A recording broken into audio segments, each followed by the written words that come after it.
구제와 말씀 전하는 것, 이 두 가지 중에 어느 하나 것도 제대로 되지 않는다는 것을 알게 되자 열두 사도는 결단했습니다. 그래서 교인들 중에서 지혜가 충만하여서 사람들에게 칭찬받는 사람 7명을 선택해서 매일 사람들을 구제하는 그 일을 맡게 하고 자신들은 기도하는 것과 말씀 전하는 것에 전력을 다하겠다고 그렇게 말했습니다.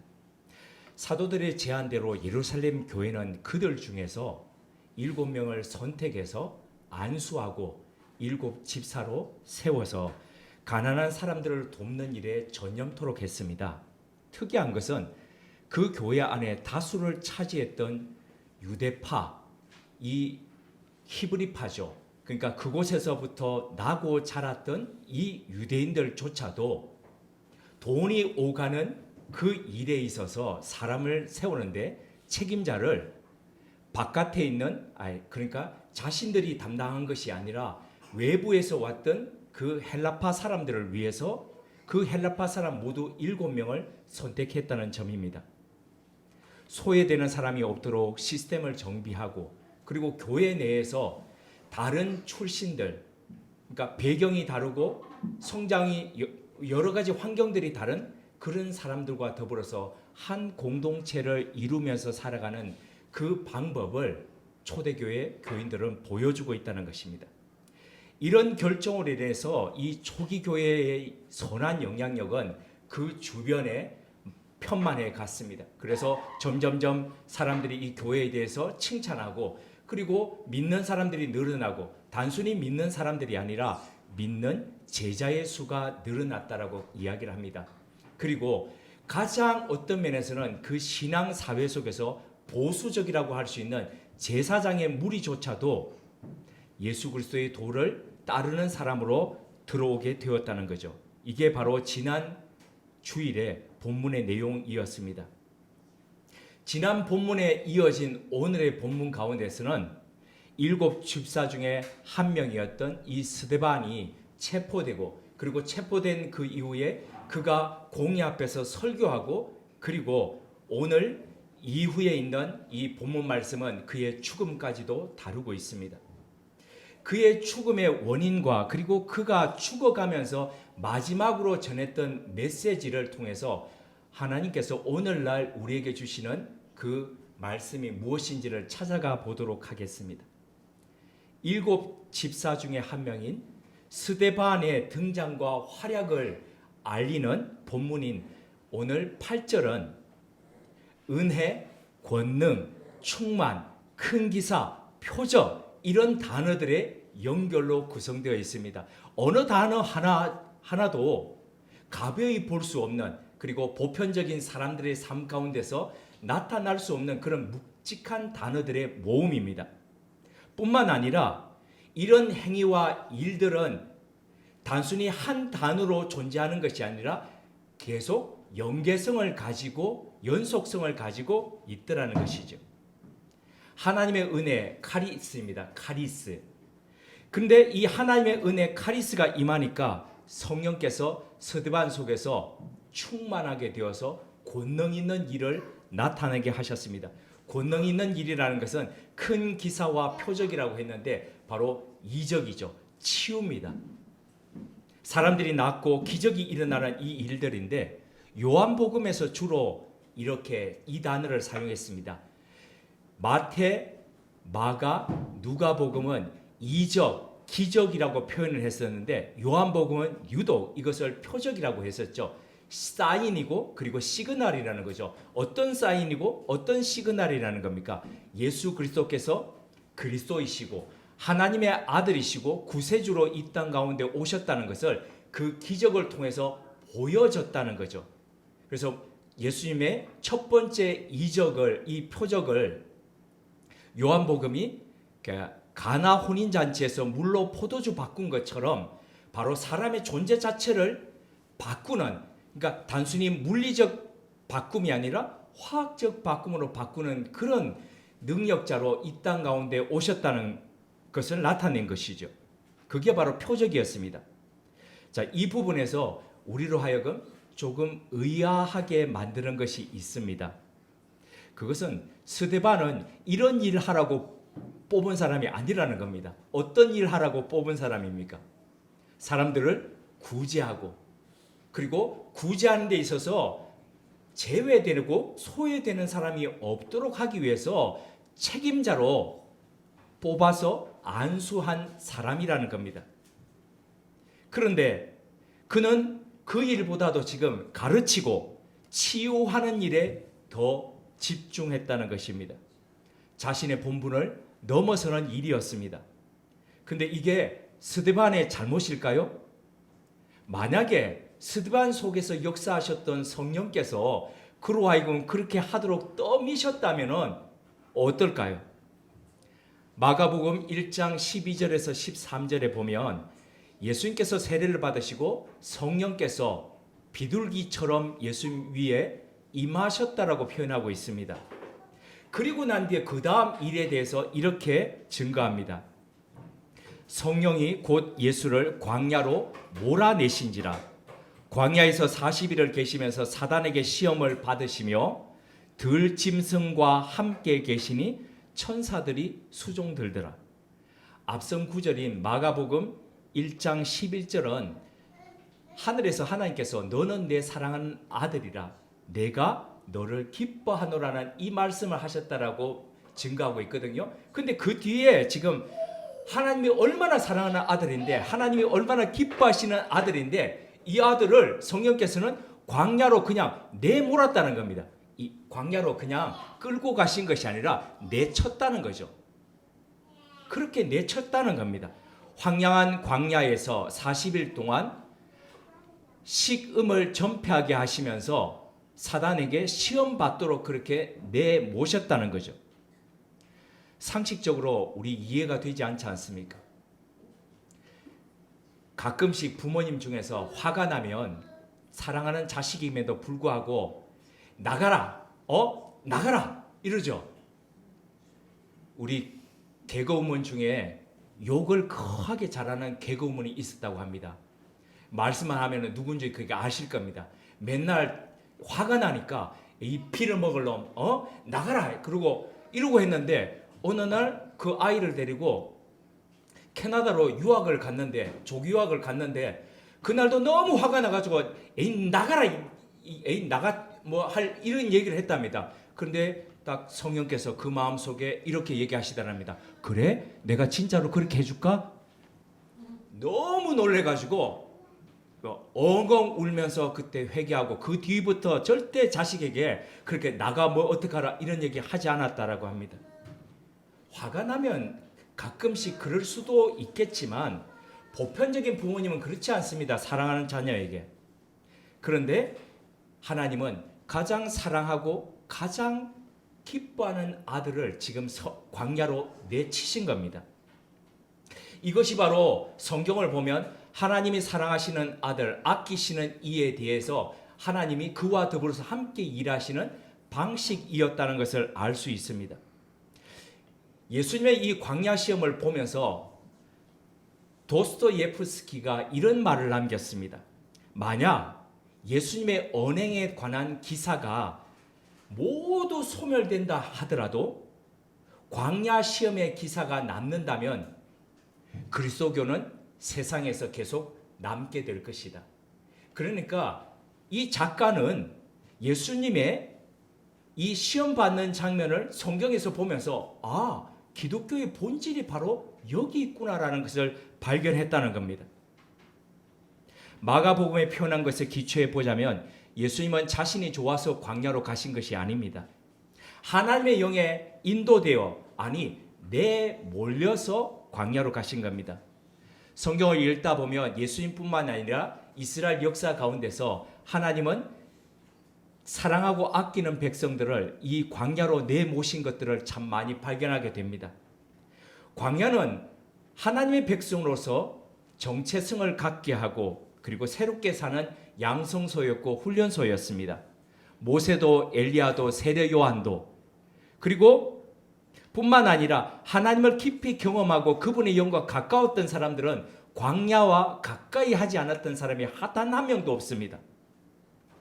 모두 다 광야로 내몰렸습니다.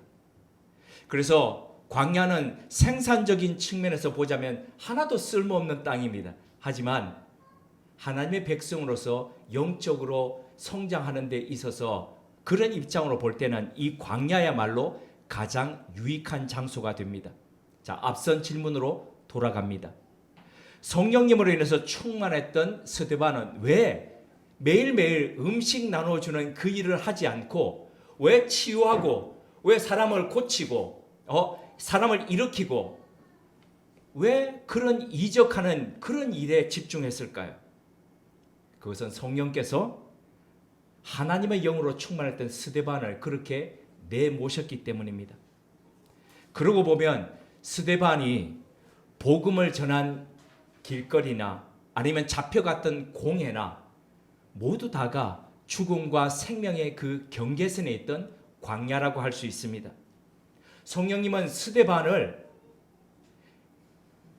두 눈 부릅뜨고 보고 있던 유대인들 앞에 관역으로 세우셨던 것이죠.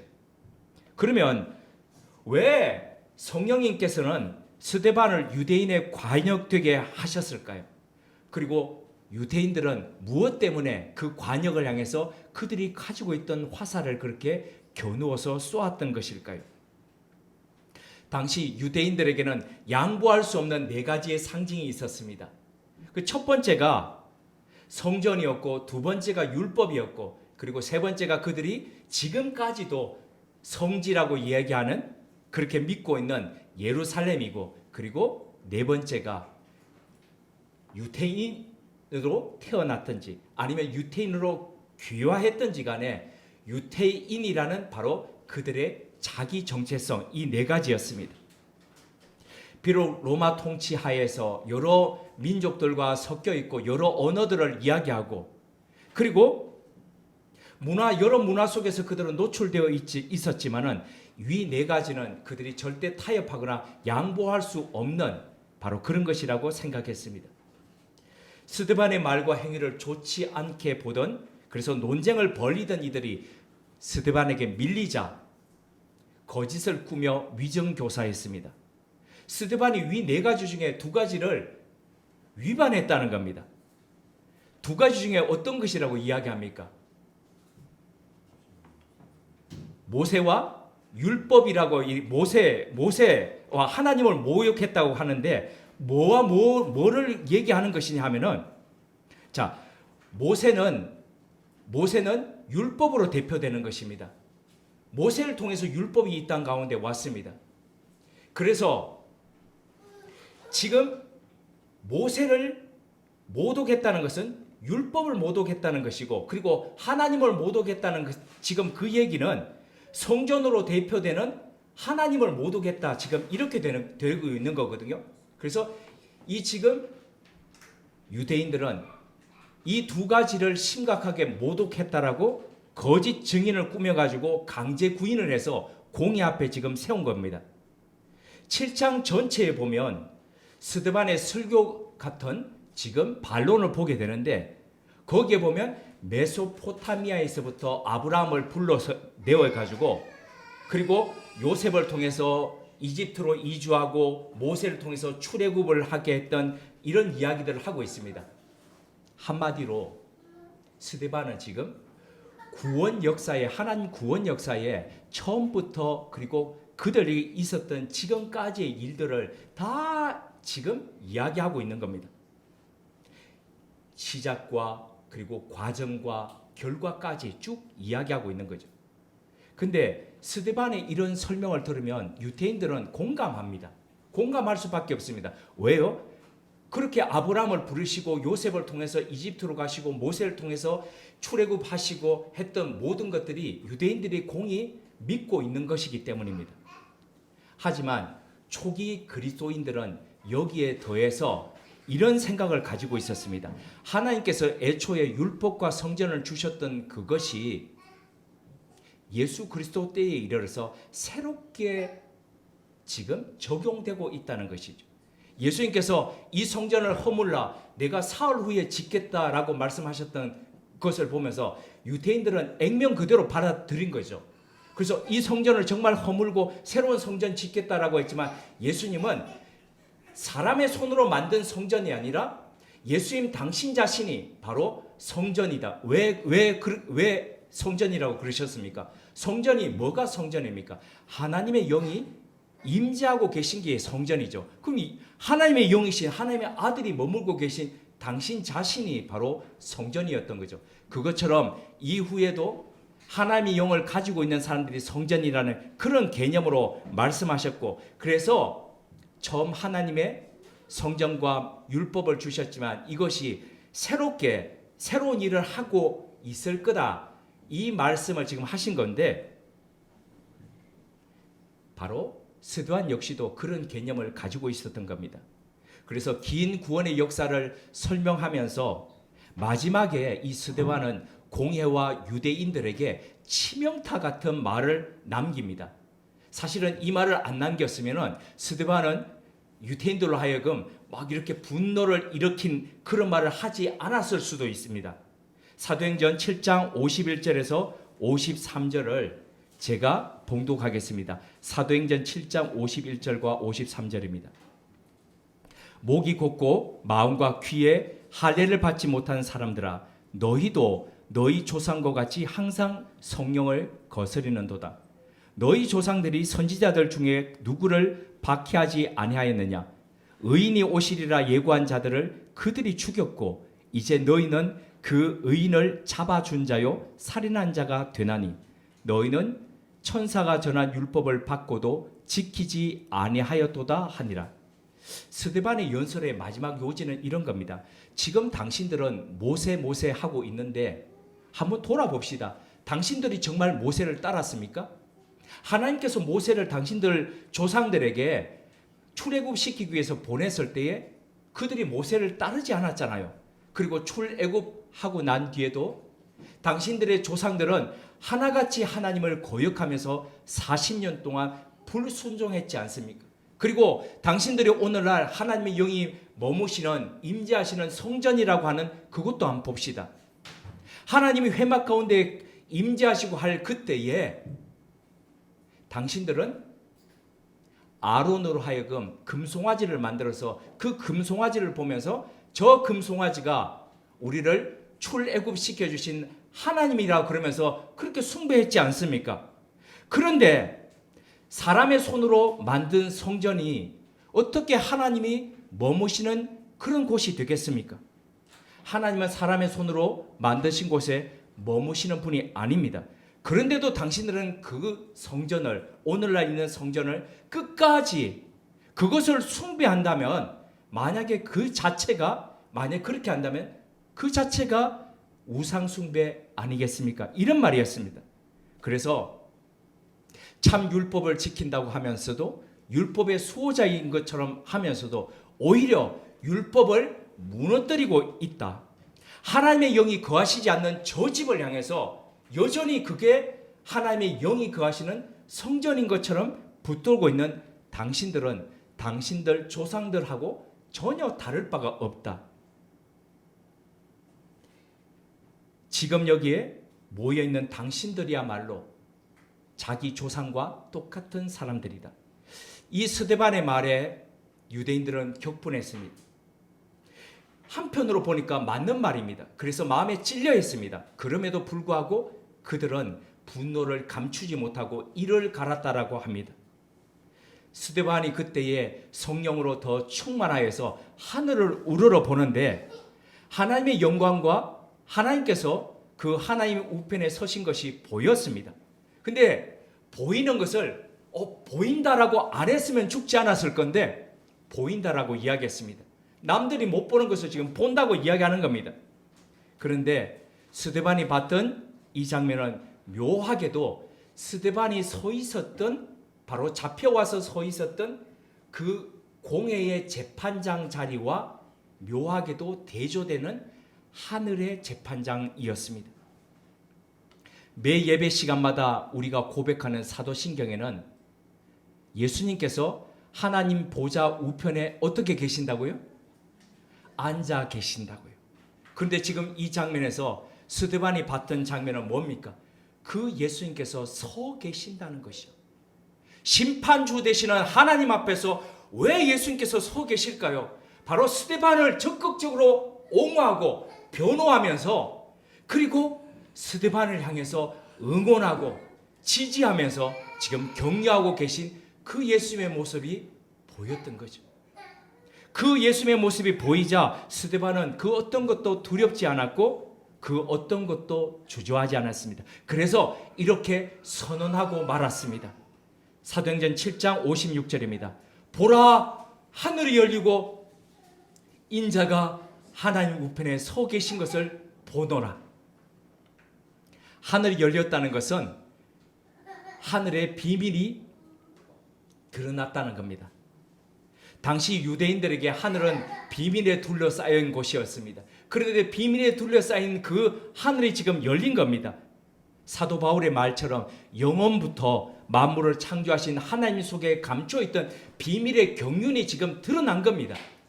계시라는 것이 바로 비밀을 풀었다는 것 아닙니까? 지금 그게 풀렸다는 겁니다. 하늘이 열려서 하나님의 뜻이 계시되고 그 뜻이 땅에 펼쳐짐으로써 땅이 새롭게 되고 있다는 것이죠.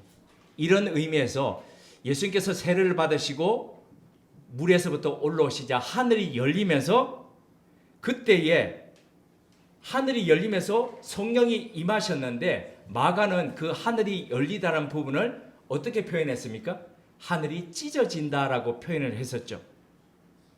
다시 닿지 못하게 성령님으로 통해서 이제는 감추어져 있지 않게 찢은 것은, 연 것은 다시 닫을 수 있지만 찢은 것은 다시 닫지 못하죠. 하나님이 찢으셔서 이제는 땅의 사람들과 하나님이 영으로 소통할 수 있도록 그 길을 열어놓으셨다는 겁니다. 그래서 예수 그리스도가 누구이신지, 그분의 비밀이, 그리고 그분이 그리스도로서 고난과 부활을 통해서 이 땅에 어떤 역할을 하실지 그 비밀을 지금 풀어놓으셨고 하나님의 사랑과 의가 드러났다는 것이죠. 성경에는 하늘이 열리는 것을 본 사람들이 나와 있습니다. 바벨론 포로기의 예언자였던 에스겔은 이렇게 표현했습니다. 내가 그발 강가 사로잡힌 자 중에 있을 때에 하늘이 열리며 하나님의 모습이 내게 보이더래. 그의 예언서 처음 앞에 그는 이것을 기록하면서 이제 하늘이 무너지는 것처럼 나라를 잃고 잡혀와가지고 모든 게 다 끝났구나는 바로 그때에 하늘이 열리면서 하늘의 비밀이 드러나는 것을 경험했습니다. 기독교 최초의 순교자였던 이 에스겔은 하늘이 열리고 인자가 하나님 우편에 서 계신 것을 지금 목격한 거죠. 그 순간 그는 그것을 고백하면서 무수한 사람들의 던지는 돌에 맞아 죽어갑니다. 성령님께서 역사하시는 새로운 교회의 개막을 알리는 서막이었음에도 불구하고 그는 그 서막에 가장 순교의 첫 열매로 그렇게 드려졌습니다. 아니, 하늘이 열리고 인자가 하나님 우편에 서신 것을 보는 것, 그게 그렇게 말하는 것, 그게 뭐가 잘못이겠습니까? 그런데 그게 돌 맞아 죽을 일입니까? 제가 만약에 지금 여기서 하늘이 열리고 뭐 이렇게 하면 제가 돌 맞아 죽겠습니까? 던질 분도 계시지 않겠지만 그럴 일이 없겠죠. 그런데 왜 유태인들은 그렇게 이야기하는 스데반을 향해서 돌을 던져 죽였을까요? 19세기 독일의 철학자였던 포예바흐의 책 기독교 본질이라는 그 책의 마지막 장에 보면 신앙과 사랑의 모순이라는 부분이 있습니다. 그 부분을 보면 왜 유태인들이 그랬을까 조금 짐작이 갑니다. 제가 인용해 드리겠습니다. 예컨대 도덕적으로는 나쁘지만 신앙이라는 측면에서 칭찬받을 만한 행위가 있을 수 있다. 왜냐하면 이러한 행위들은 신앙의 최선만을 목표로 하기 때문이다. 모든 행복이 신앙에 달려있다. 그러므로 모든 것은 다시 신앙의 행복에 달려있다. 신앙이 위기에 직면하면 영원한 행복이나 신의 영광도 위기에 직면한다. 그러므로 신앙은 신앙의 촉진을 목표로 하는 모든 것에 특권을 부여한다. 신앙은 엄격한 의미에서 인간 속의 유일한 선이기 때문이다. 그러니까 도덕이든 뭐든 간에 이 신앙을 좋게 하는 일이 있다면은 모든 특권을 부여해 가지고 그 신앙, 자기가 신앙이라고 생각하는 것을 우선적으로 그렇게 하도록 그렇게 만든다는 거죠. 하나님을 거룩하게 모신다는 미명하에 유대인들은 하나님을 성전과 율법이라는 특수한 공간에 가두어 버렸습니다. 하나님을 그들의 일상이 아니라 비일상성 속에서 하나님을 찾으려 했습니다. 인식의 한계 밖에서 하나님을, 인식의 한계 안에서 하나님을 만난 것이 아니라 자꾸 인식의 바깥 속에서 하나님을 만나려고 그렇게 이야기했습니다.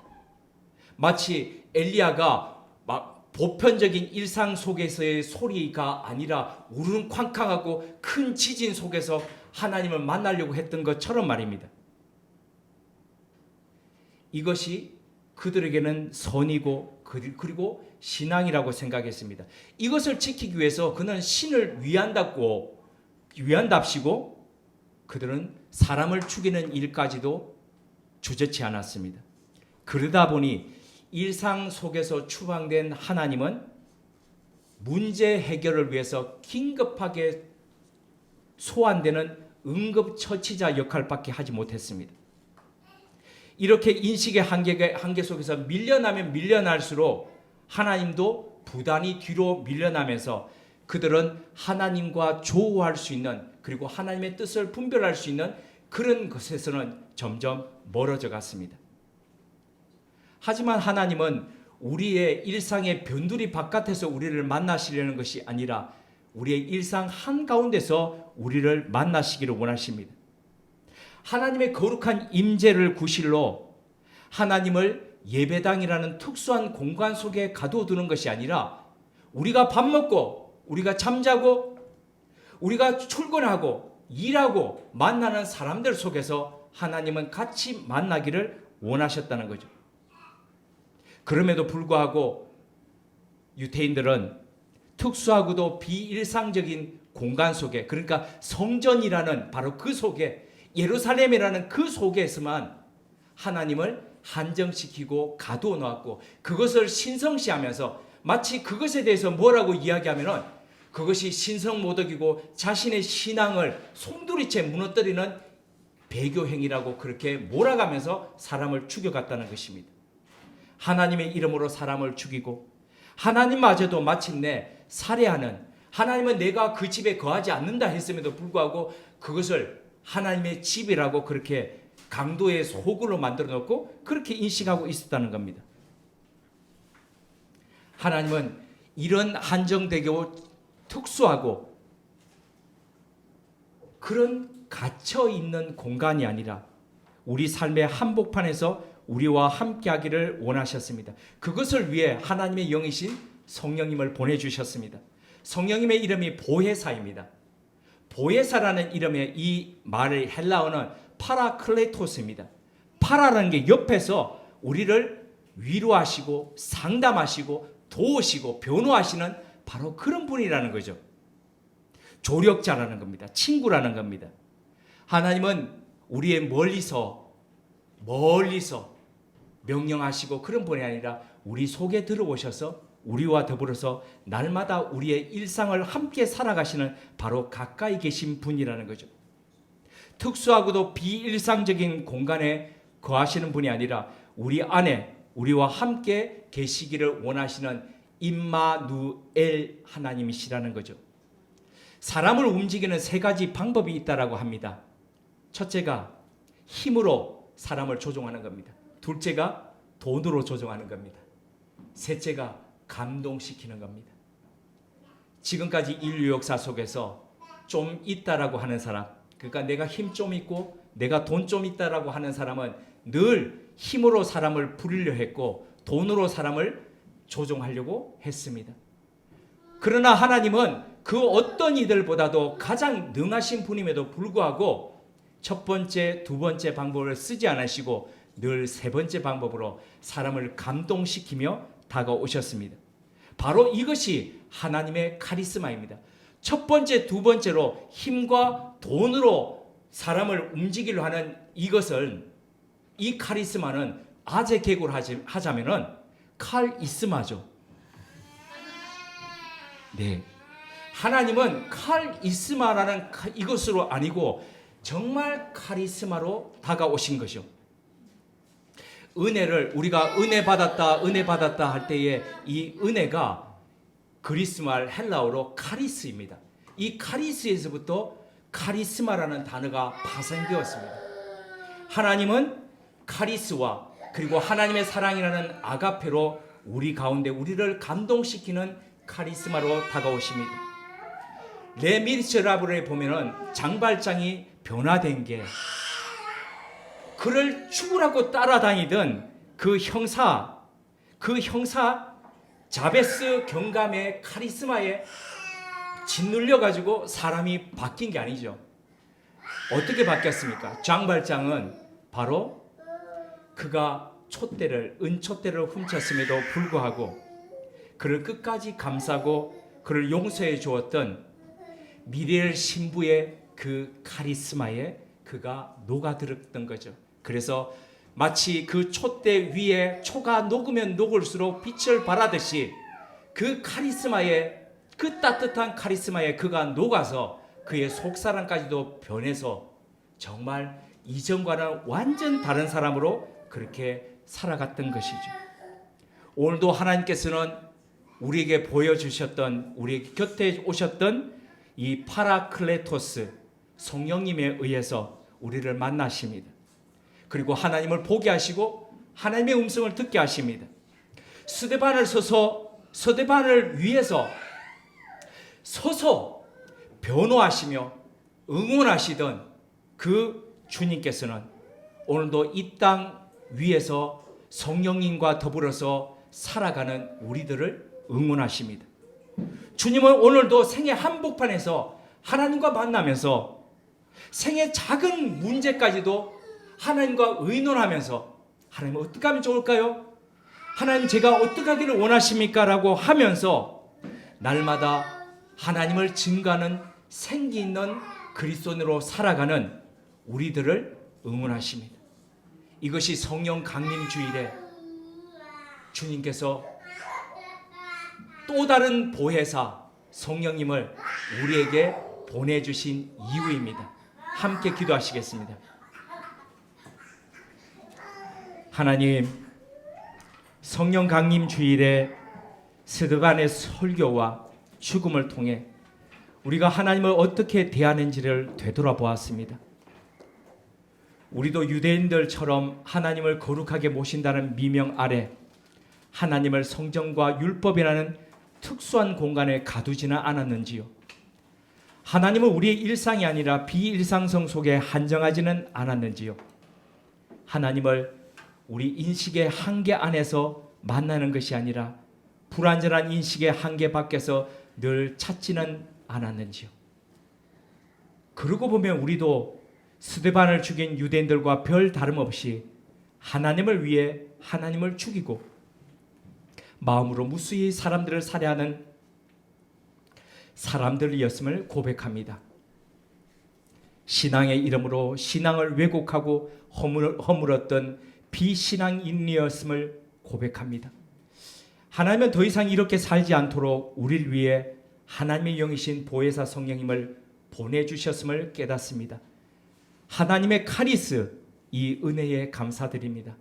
하나님의 영으로 우리를 감동시켜 새 사람으로 속사람까지도 변화되어 하나님의 기뻐하시고 선하시고 온전하신 뜻이 무엇인지를 늘 분별하며 사는 참 믿음의 사람 되게 하옵소서.